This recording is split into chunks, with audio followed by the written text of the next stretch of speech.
Hello, I'm Ileana Pina from Thomas Jefferson University, and this is my blog.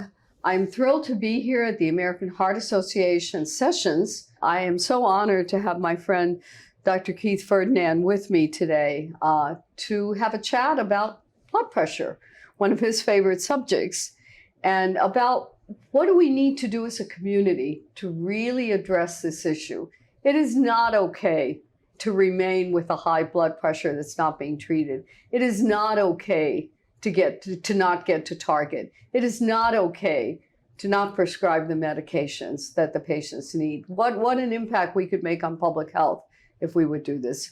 Keith, I'll let you start by introducing yourself. Yeah, well, you know me. I'm Keith Ferdinand. I'm a clinical cardiologist. I'm the George S. Berenson Chair in Preventive Cardiology at Tulane University School of Medicine in my hometown of New Orleans, Louisiana. That you love so much. I do. And I share that love of your wonderful city with that wonderful food there as well. Thank you. So there's a lot of talk here about mindfulness for blood pressure. And I know my patients tell me, well, my blood pressure shoots up when I'm upset with my family. Or I have another gentleman who has been having problems with unemployment and whether he could take disability. And his blood pressure has been out of whack since he's been dealing with that. So tell us a little bit about this, about the work. So I chaired a late breaker yesterday, and there was some information that mindfulness, withdrawing from the daily stresses of life, may positively impact one's blood pressure. It can lower the blood pressure. Now remember, the study itself was in a selected group of patients, mainly self-identified white. 3/4 of them had college education or postgraduate education. So I'm not going to make the case for our disadvantaged populations, people who are really living on a fixed income. They live in a neighborhood with sirens and gunshots, just a lot going on, that they're somehow going to withdraw from that and have peace and then have their blood pressures lowered. But all of us get the benefits of doing a little bit more to remove from the daily stress. But also the activity increase, the diet.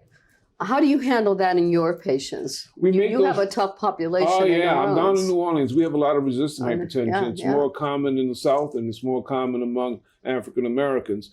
Of course, the mindfulness then has the patient pay more attention to what we call therapeutic lifestyle changes, those things that can affect the blood pressure, including being physically inactive, eating too much sodium, not enough potassium. But here's one caution I have, Ileana. Our really difficult to treat patients need medications. The 2017 high blood pressure guideline says most adults, and especially Black adults, 2 or more medicines. So the medicines work. If we look at hypertension, it's the most powerful and prevalent risk factor across the population. If we're going to control it, most patients are going to need medicines. I'm certainly not against mindfulness, and I think those therapeutic lifestyle changes are also important. Yeah, but they kind of go together. I am very quick to put the medicines on because I can't count that they're going to be doing the walking and the moving that I'm recommending, or that they're going to have access to healthy foods. Here's my concern. I think that the therapeutic lifestyle changes are essential. That's the bedrock. Yep. But I don't want patients to get the unintended message that medications are bad and you can get off of medicines or you can withdraw from medicines. No. And we have so many drugs available that if your patient is intolerant to one thing, there are other choices. 125 different blood pressure medicines. And here, there's another late breaker. For patients who have difficult to treat or resistant hypertension, there are even more medicines on the horizon, including renal nerve denervation, which is a device that denervates the renal artery and helps decrease blood pressure. Yeah, so there's no excuse to say there's no choice and to leave it the way it is. Well, we've practiced long enough. We remember blood pressure medicines, Risertine, methodopa, clonidine. They caused a lot of side effects. Remember Serapis? Oh, yeah, a combination of all those terrible medicines. But now, some of the newer medicines, if you take them, you don't even feel anything. No, the side effect angiotensin receptor profile. blockers, very low. ACE inhibitors may be a nuisance cough. Rarely you can get 1 out of 3,000 in the African American population, 1 out of 1,000 angioedema. Because of the low side effect profile. The ARBs actually for heart failure may not be as good as the ACE, but for blood pressure, the meta-analysis says they're just as good. They're good. And they're like water, placebo-like side effects. So the point being is that yes, mindfulness, therapeutic lifestyle changes, physical activity, avoid sodium, but medications aren't bad for the the development of hypertension, once a person is middle-aged or older, they need medicine. And if you look at the SPRINT trial, Oh, it didn't really matter what the docs were told, choose your agent. right. And they're given a list of choices, but they could do whatever they wanted. So if you look at the SPRINT, there's a regression line. Yeah. Starting high, going down low. And it's a linear, direct relationship between lowering blood pressure and decreasing cardiovascular events, including love of your life, heart failure. That's right. Ischemic disease, of course, can cause heart failure. In all the clinical trials, it stands out. But if you look across the whole population, especially if you include HFpEF, hypertension is a major cause of heart failure. Oh, yeah. I tell the patients when I want them to take their medicines, I say, this is one thing that for years I've been saying, if you lower your blood pressure, your heart failure chances are less. Now I can tell you the actual data show this. It's not just our saying it. Now we have the data to back it up. Tell me a little bit about chlorthalidone. There's some interesting. Well, there was some mixed messages there. Yeah, my friend from the VA came out with the study that suggested that there was no benefit of chlorthalidone versus hydrochlorothiazide. Right. But here's how the study was designed. They attempted to match the dose of the chlorthalidone to the dose of hydrochlorothiazide. So it was 25 milligrams of hydrochlorothiazide, 12.5 of chlorthalidone. But in the ALLHAT trial, and most of the studies have really shown that bang for your buck, it's 25 of chlorthalidone. That's so right. I'm not going to suggest that a small dose of chlorthalidone is inherently better than 25 milligrams of hydrochlorothiazide. That's not the message we want to convey. But the dose of chlorthalidone used in ALLHAT and other trials, 25 milligrams. That's what I really use helps. in the clinic. I've got a tough lady right now that I've tried several drugs on her, and she comes in, all of a sudden she's 200 over. Yeah. And I just added chlorthalidone listening to this. Sure. Listening to it has this a longer discussion. half-life. Yep. It can last for days. It tends to maintain its effect even with moderate CKD. GFR is in the 40s. Oh, yeah.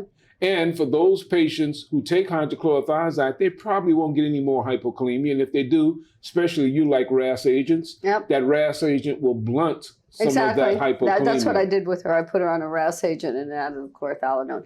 I want to end with the community work that's being done not only in your neck of the woods, but in other places in this country. Lisa Cooper from Johns Hopkins has a study in which they use community health workers with step therapy, training patients how to manage their blood pressure. We've been doing community outreach with the Healthy Heart Community Prevention Project in New Orleans for decades. I think that's the way we really have to manage these chronic conditions, and I'll tell you why. The magic 15-minute doctor visit, especially doctors. Nurse practitioners, PAs take a little bit more time. Maybe they care more. We heart failure people take a little more time. Yes, you do. But that 15-minute visit that some primary care docs are now being mandated to stick to, it's hard to control a chronic condition coming in every 3 to 4 months. So out of the office, self-measured blood pressure, community interventions, community health workers, community support, I think is the way we need to manage this chronic disease. And again, I go back especially to those patients who are disadvantaged, who live in the social determinants of health, where you work, live, play, and pray, where things are tough. They need the community to kind of nestle around them and help them understand, share decision-making, adhere to sodium, therapeutic lifestyle, and take your doggone medicines. I need to give a shout out to the Philadelphia Community Group, because they were actually going into, like you're saying, the community and teaching the community about blood pressure, not just take your medicines, but here's what blood pressure actually does to your heart and to your circulatory system. We do that in New Orleans. Yeah. We had an 8-week program with seniors in one of the community centers in which we went in. We taught them about diabetes specifically, and not just what is diabetes, but how to utilize the medications, how to talk to your doctor, how to ask those tough questions, right. Exercise. Conversations both ways. Everything. Yeah. And I think that's the way to go, to empower the patient. We now have nomenclature, we call it shared decision-making, where it's not us saying thou shalt do, it's what do we want to do together. What do we do together? And we call it a team. That's the correct. Patients are always amazed when I say, you're part of my team. Absolutely. Oh, I am. But as usual, thank you for your dedication to that population, for the years that you have done this. I've been watching you for all these years, and you always impress me. Thank you for this opportunity. I always love talking to you, and hopefully we can inspire some people to inspire some others. To do the right thing. And welcome, and I'm so glad you were able to join me today. So you've heard it from the best. Let's get that blood pressure down. Let's get these patients where they should be within that margin of not only safety, but also extensive benefits down the line. This is Ileana signing off from the American Heart. Have a great day.